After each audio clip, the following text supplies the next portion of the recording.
السلام عليكم ورحمة الله تعالى وبركاته. أخوت، كنتمنى كلشي يكون بخير وعلى خير.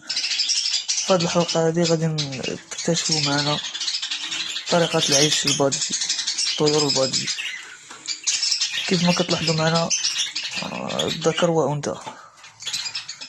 الذكر هو اللون الأخضر والأنثى اللون الأزرق.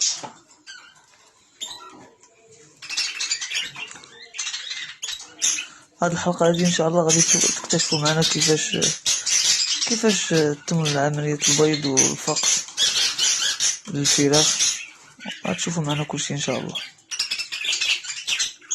والخوت من الاحسن مرة الكراس مزيان اليوم،